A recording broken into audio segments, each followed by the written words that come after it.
Everyone has secrets that they don't want anyone else to find out. For Aoi, his secret is that of a scary stalker. Miyako, a girl who is both psychotic and dangerous, if not a beautiful assassin. Due to Miyako's constant surveillance, Aoi is forced to move to another town on the advice of the police chief. In her new home, Aoi quickly became famous as a cold, distant, and quiet person. One day, when I accidentally heard my classmates talking about a woman with a bandaged arm, Aoi felt scared that Miyako was once again following her.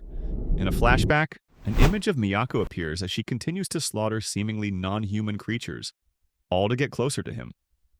Caught up in his thoughts, Aoi jumped up from his chair in a panic when his only friend, Ueda, patted Aoi's shoulder, startling him. Later, while gathering in front of a convenience store, Ueda shared that the rumors that have been circulating recently may be related to Miyako, Elway's famous stalker. Reports about her only recently surfaced, and there was no doubt that Miyako had followed Aoi all the way here. But Ueda reassures Aoi that she will handle this. However, just a few minutes after they left, Miyako appeared right where they were sitting. Ueda leads Aoi to an abandoned school building, saying that it was a safe place to hide from Miyako. But Aoi soon realized that he was not led here, but was lured here. In the dark space, Ueda began to take off his jacket. At this time, the horrifying truth revealed Ueda was also one of Aoi's stalkers.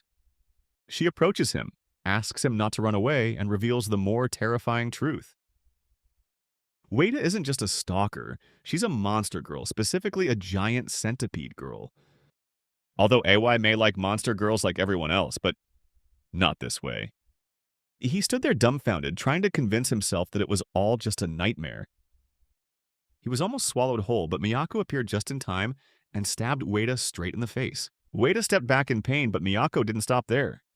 Ueda left a scar on her beloved Aoi, and Miyako had no intention of letting that person die easily. She wanted Ueda's death to be painful. Aoi panicked, backing away from Miyako, who was extremely happy to be with him again.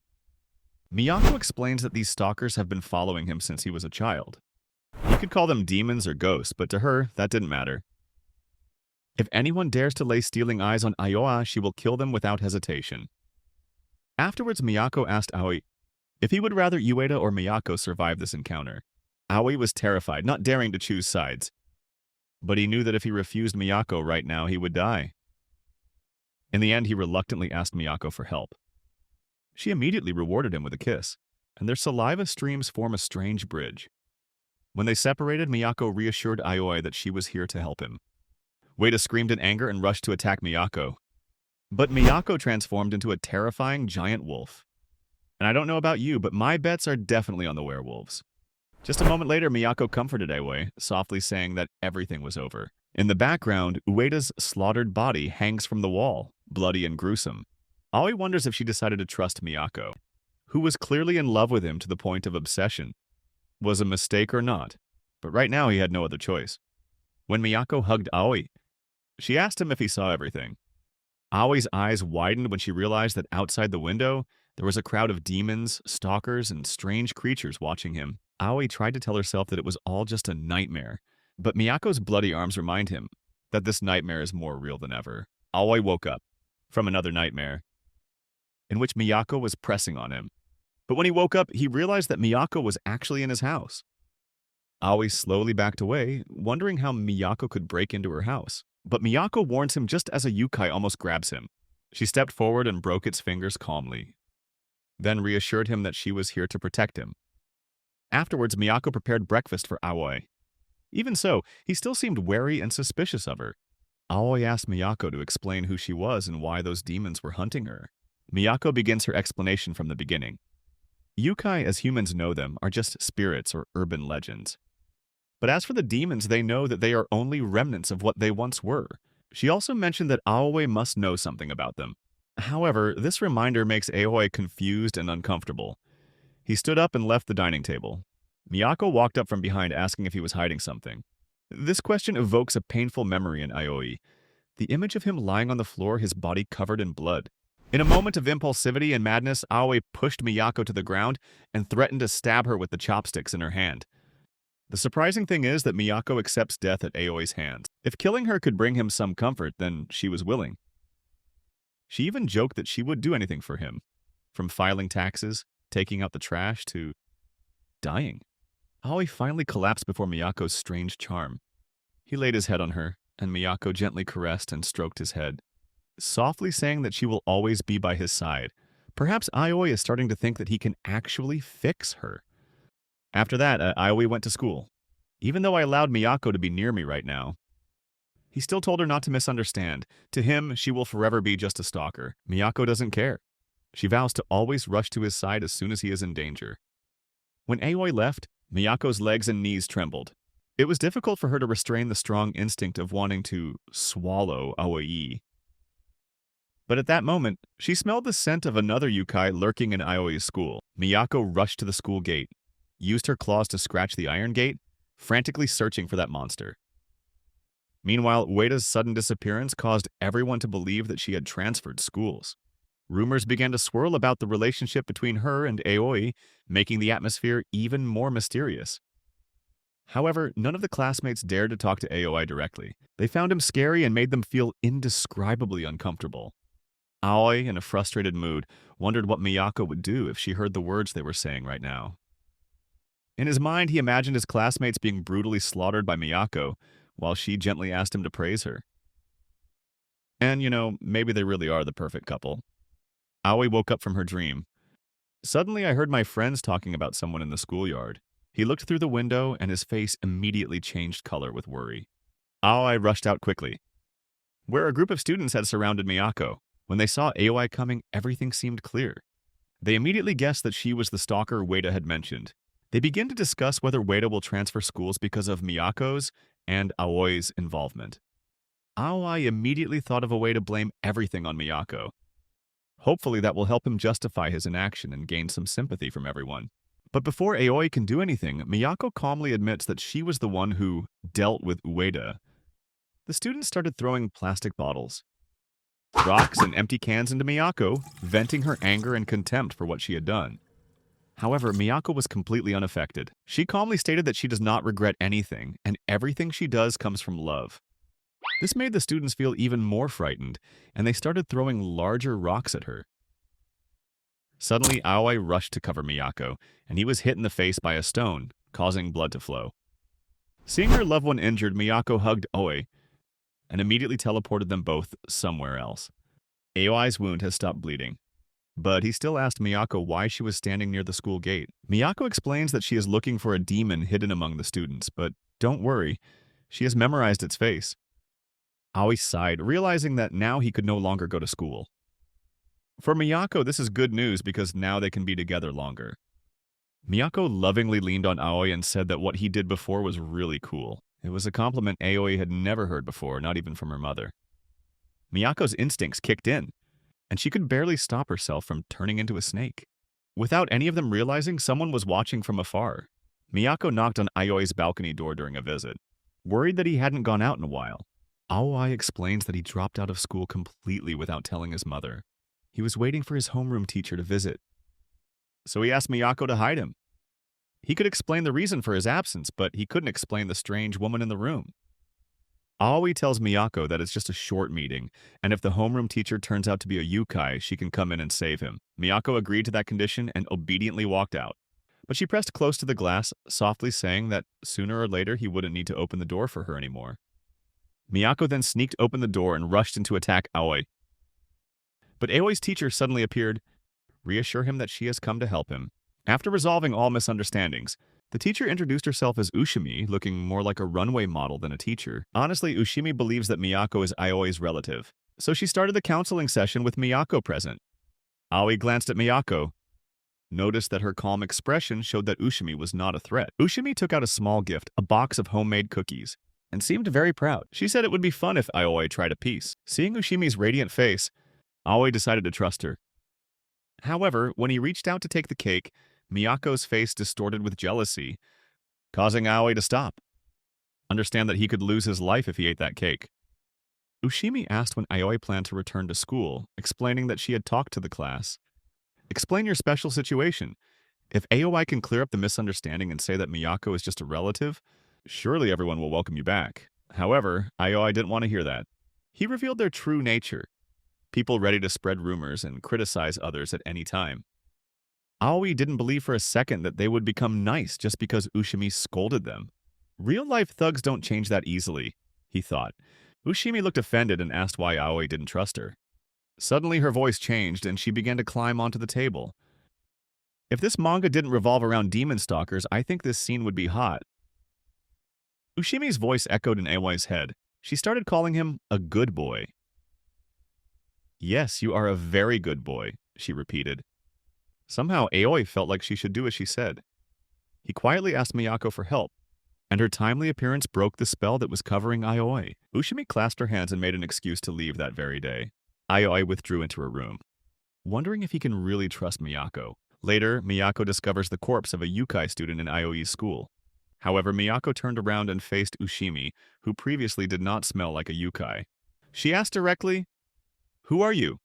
I must admit, Ushimi is truly attractive with her outstanding height and seductive appearance. Miyako begins to interrogate Ushimi, and she reveals that there are many demons lurking in the school. Miyako, who believed that there were only 2 demons, immediately realized that Ushimi was examining her. However, yukai usually cannot be detected with the naked eye. The yukai that Ushimi can sense are only those who choose not to hide or cannot control themselves. Miyako bluntly replied, "It's too long, don't read. I'll kill you." As usual, Ushimi mocked Miyako's way of thinking. She asserts that Miyako is not worthy of Aoi. The only person suitable for him is herself, someone who can teach him everything, both mentally and physically. Ushimi squirmed excitedly. Can't wait to do various educational lessons with Aoi. Yes, ma'am, please teach me too. Aoi suddenly walked up and declared that nothing she said mattered. For him, Miyako's love was enough.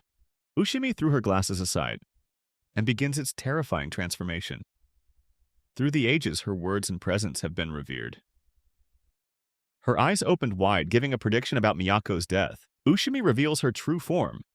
Ushi-Ana, a horrifying monster with a bull's head and an ant-like body.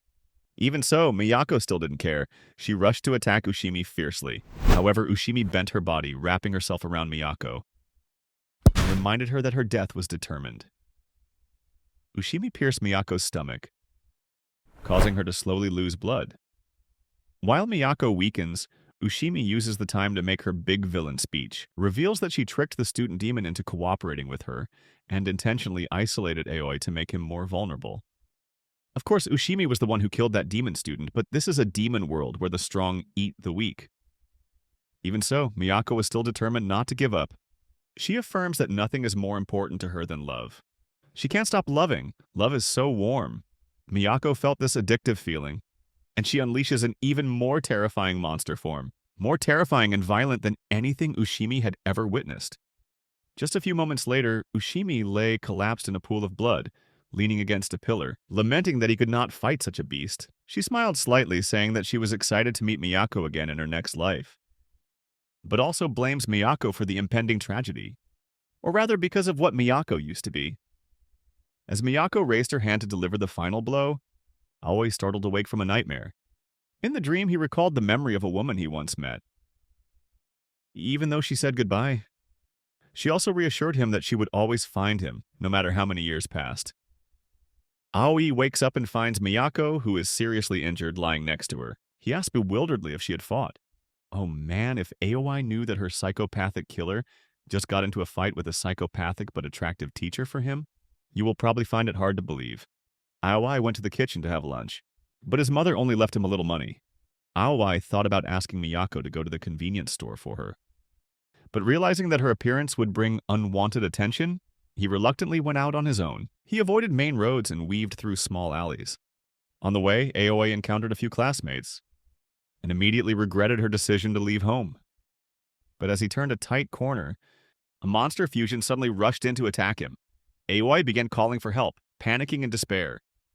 At that moment, a woman appeared, gently placed a hat on his head and said, "This won't take long." After a few brutal seconds, the woman turned around and lifted Aoi up.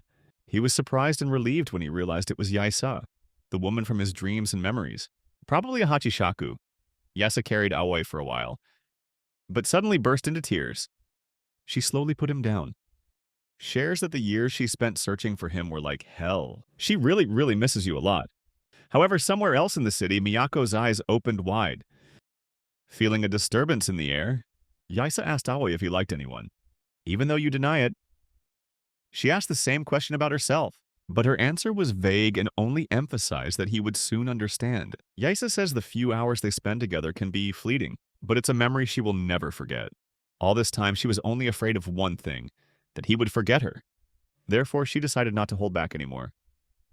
Yaisa began to attack Aoi, wrapping her arms and legs around him. Pulled him to a place where no one could see him for a fateful reunion.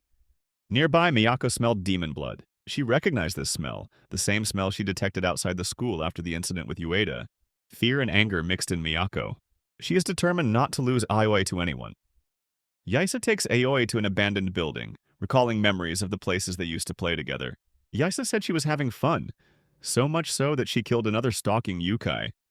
She commented that after Miyako was exposed as an Okuryokami, all these yukai were revealed. Yaisa mocked them as useless, unworthy fools. Aoi asks Yaisa if she was always a yukai. And when she asked him if he was disappointed, Aoi answered the exact opposite. He said that now he understood why he always felt safe with her.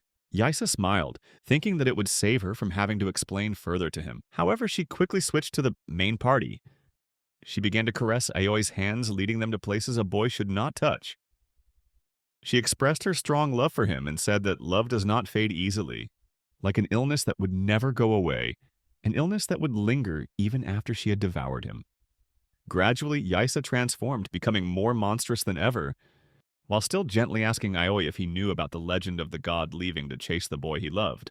Yaisa is now fully revealed in her monster form. She affirms that Aoi will never be able to run away from her. Yaisa reveals that she knows everything about Aoi. The way he once killed the class pet fish, the way he put salt in his parents' food, or even his fantasies about her body. You really hate everything, she said, but I still love you. That is unconditional love. Yaisa began to take off her outer layer, insisting that they both need to make up for lost time. Suddenly the window shattered, revealing Miyako's angry face. She has come to Owai's rescue, like Horus Titan would say, under new management. Yaisa only showed displeasure at Miyako's appearance, while Aoi knew the truth. He understood that in her current state, Miyako could not defeat Yaisa. Even though they were both his stalkers, Aoi doesn't want any of them to die. Miyako threw the corpse of a yukai at Yaisa to silence her, and reassured Aoi that there was nothing to worry about. Miyako forced Aoi to promise that when she got home, she wanted to receive a worthy reward.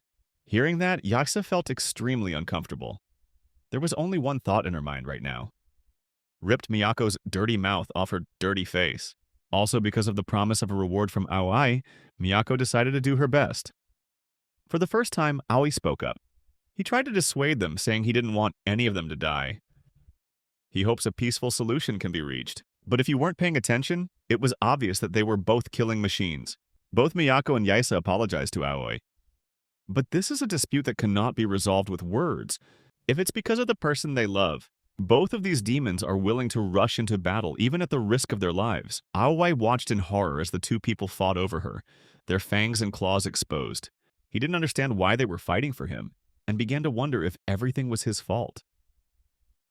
Suddenly he asked himself, who am I really?